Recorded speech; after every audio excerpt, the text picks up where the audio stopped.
Hello my friends, it's your friend Kevin, and this is your card and your message of the day.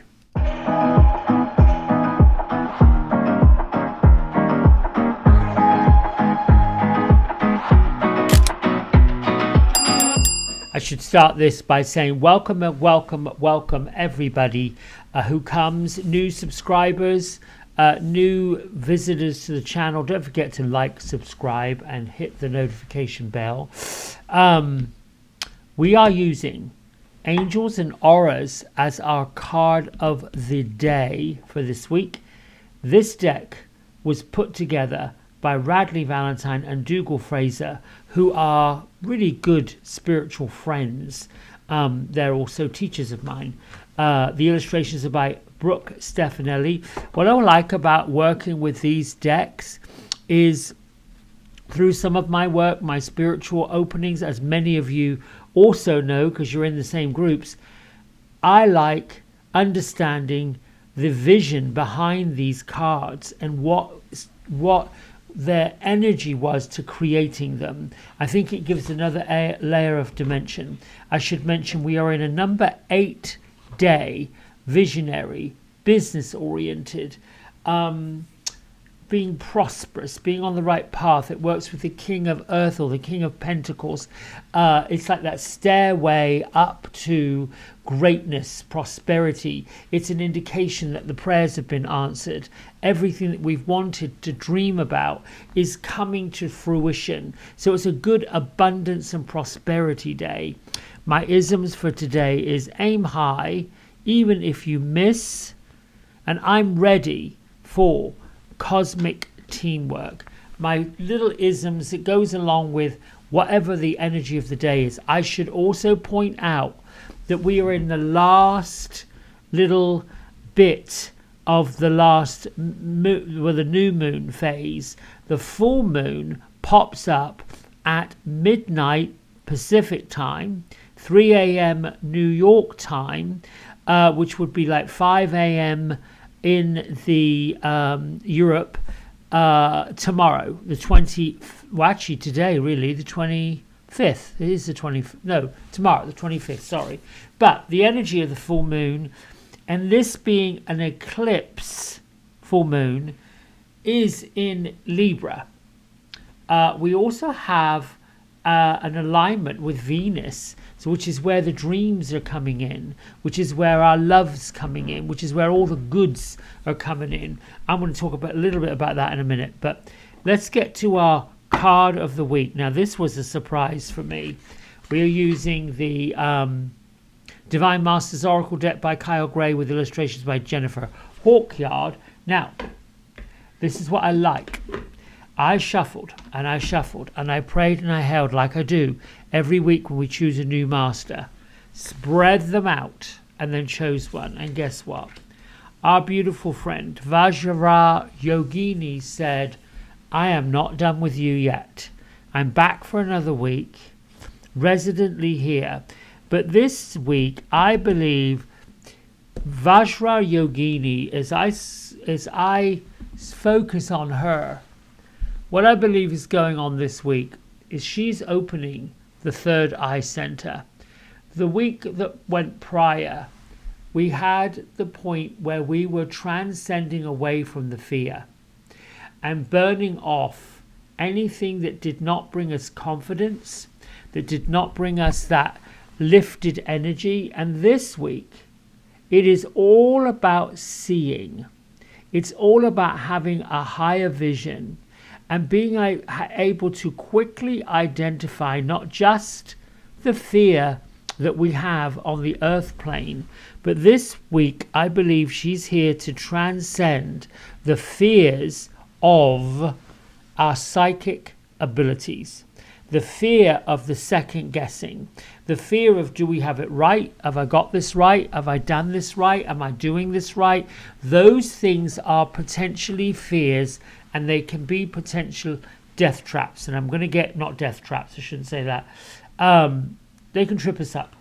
So I'm going to get to a little bit of that in a minute because it's important. Now I'm going to shuffle these and see what our card of the day is, and I will weave in what it means with all of this other stuff. So here we go. Gertrude and Beatrice. Thank you. Gertrude is sitting with her tea. She's putting sugar in her tea. Is it sugar? Yes. She said we all have to have a little sweetness in our life. And she's in a window. I'm seeing a big round window. She's looking out the window at everything in bloom. She's showing me rabbits and squirrels and nature. Beatrice is not looking out the window. She's looking forward. Here's that card. I was looking for something to pop out. There we go. And it popped out. I like the back of these cards. I like how this image comes together. It's quite interesting. Now, this particular deck gets read in the reverse, which is upside down, or in the upside. So when we turn it over, we got the upside. Oh, look at this. I like this too. Be the real you. Now, we see our person who is got a business suit on that's unzipping it to a ball gown. But we've also got a white butterfly in the sky. If we turn this round the other way, we see this business person who's coming out of one outfit and moving into another. Sometimes we work with two faces. We have what we are in a business mindset, what we are in front of people we're not sure about, how we behave when we go into new situations, and then we have who we truly are no matter what. The idea behind today's energy is to take the chance and aim high on being who you truly are. And then be ready for the cosmic teamwork. When we are all perhaps trying to impress, or perhaps trying to influence, or maybe we don't feel it's appropriate to act a certain way, well, that's a different filter. But when we're being anything other than who we truly are, we are not being authentic. And the little piece, the little nugget here is, there are times in your daily life where the inauthentic, not quite right, wearing a mask, not being truthful, shows up. And there is a fear behind it that you may want to say something to someone, whether it's in a reading, or whether it's to yourself, or whether it's to someone that you have to create a boundary with, whatever that is.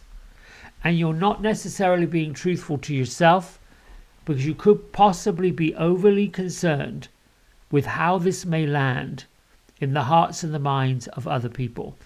This can also talk about your work.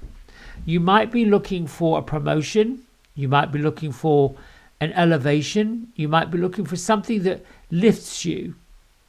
And you are not sure that this is the right angle to take, or the right direction to go in. There's another element I'm being told, and this has to do with your power. Sometimes when we walk and step into power, and we walk and step into our own authenticity, there is a great sense of freedom and a great sense of uniqueness, that courage. Let me go over to this camera so I can look at you all.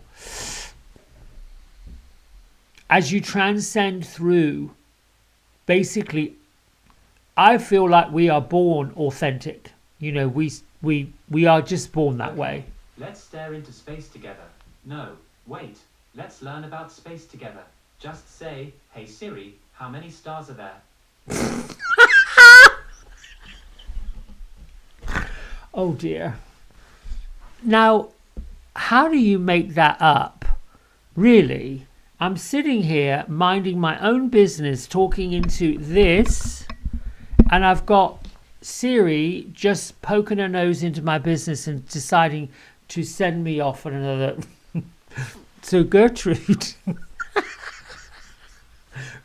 is leaning back in her chair, giving it that giggle and that laugh. You cannot make any of this up. I Have no idea what that was about, and I'm not going to worry about it.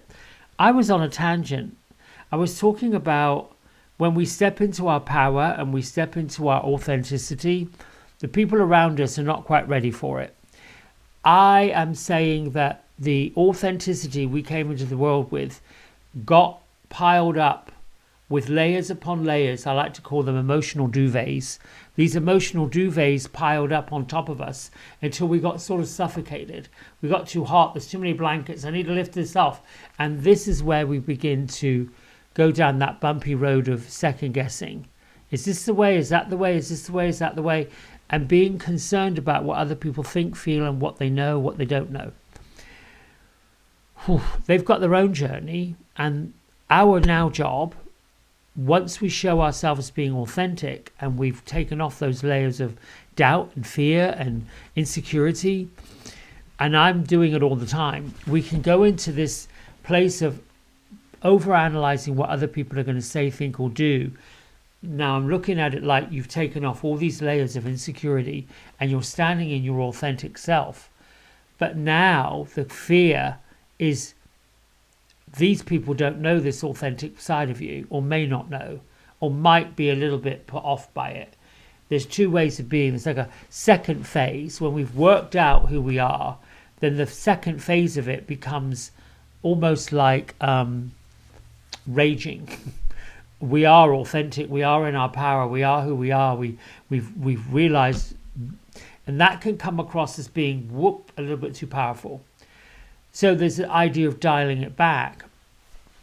Not so much dialing it back, but learning to communicate this new way of being authentically as your authentic self. Sometimes that requires keeping things to yourself, putting a keep out sign on your thoughts and feelings about stuff. We've talked about this before.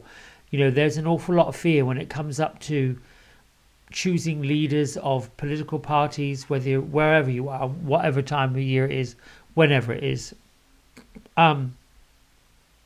Everyone has an opinion. As we become our authentic selves, we move into our own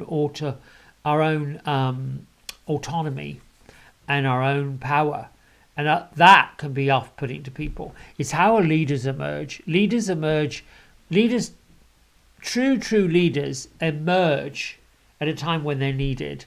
They don't put their hand up and look for votes. They just, like, I look at people like Martin Luther King and Gandhi, those of our modern times. You can go back further and look at Jesus. You can go back further and look at Emily Pankhurst, the woman who did the suffragettes. All of these people, they became leaders because they emerged at a time of adversity, but they were always their authentic self. I'm hoping I'm making sense. Beatrice is saying, yes, keep going. Gertrude, she's stirring her tea, rolling her eyes. Let me just switch gears here and talk about this moon eclipse that comes up in a number 8 day, with tomorrow being number 9, no more procrastination, and on we go. When you look at where we are and what we're doing, this full moon eclipse in Libra is the change maker, because Venus and Uranus are lined up together nicely. Uranus is a change maker. This is where the challenges come. You've got Venus, which is telling love, and Venus is the ruler of Libra, lined up nicely with the change maker, meaning that whatever changes occur, and I'm talking about you becoming your authentic self, is the good thing. It's the good goods. However, it's almost like magic that you get from manifesting your dreams. It does come with a cost. And the cost is being in that mode of knowing what you've got to let go of, decluttering. The ancient art of feng shui is moving energy and moving items to remove energy. That's it. We have to move items, clutter, crap, garbage, to move the energy so that it's balanced, it flows, it moves, there's freedom in there. When we have these attachments to things, tchotchkes, books, papers, decks, and we don't organize them and we don't remove what we don't need, that energy gets clung to it. So this may be a day for you to go through the kitchen cabinets, your clothing closets. Every corner of your home has energy that gets trapped in it. Are you pushing things into the corners that have got stuff stuck in it? I'm hoping this is making sense. So that's my thing for the day. It is going through stuff to get to be authentic and looking for cosmic teamwork to help me do that and accomplish it. Aim high. Get a big game going on, a big goal going on. And I'm hoping this is making sense. I love your comments. They always light me up. You light me up. Everything lights me up. Until tomorrow, big love. Bye for now. Hey everybody, we hope you've enjoyed the video. If you did, don't forget to like, subscribe and share it with all your friends. Here's a QR code if you decide you'd like to get a private personal reading with me. I'm available most evenings and on the weekends. Just go over to the website, book in what session, 30 minutes, 60 minutes, and then fill in the contact information and I'll be back in touch. And if you feel kind enough, here is a link to my donation button. Energy exchange of any amount is always gratefully received. Until next time, be well, be blessed, and thanks so much for watching. Bye.